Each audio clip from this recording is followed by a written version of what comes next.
মধ্যে চুয়াডাঙ্গা সবচাইতে বেশি গরম পড়ে। ঠিক এমন একটি সময়ে আমরা এখানে এই কর্মী সম্মেলন করছি।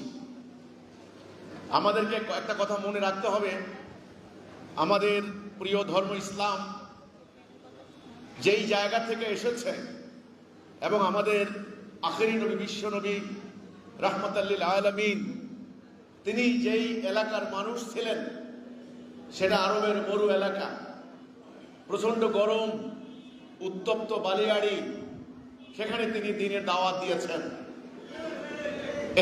এসি রুম থেকে দিনের দাওয়াত হয় নাই। কাজে ইসলামের আগমন যে জায়গা থেকে হয়েছে সেটা প্রচণ্ড গরমের এলাকা। যারা সৌদি আরব গিয়েছেন তারা জানেন কতখানি গরম সেখানে।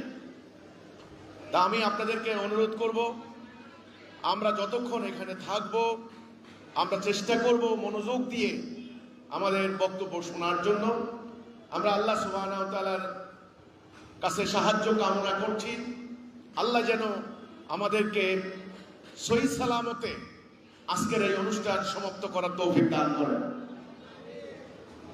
সম্মানিত ভাই ও বোনেরা, আমি সর্বপ্রথম আপনাদেরকে যে বিষয়টির দিকে দৃষ্টি রাখতে বলবো সেটা হচ্ছে, আপনারা নিশ্চয়ই বর্তমানে বিশ্বের কি খবর, বিশ্বের কি অবস্থা সেটা তো আপনাদের জানা আছে, তাই না? বিশ্বের খোঁজ খবর তো আপনারা জানেন নাকি?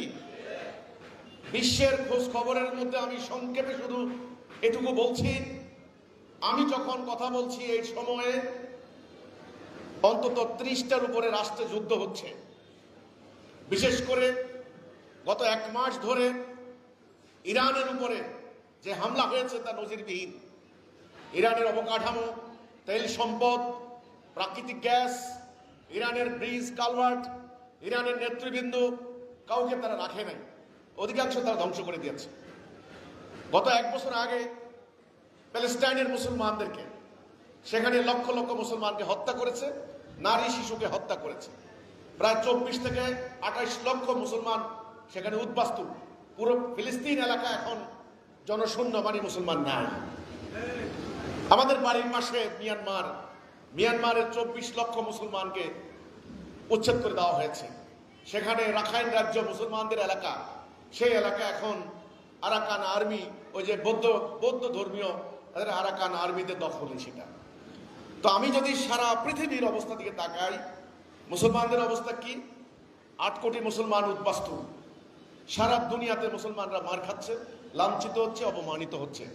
এখন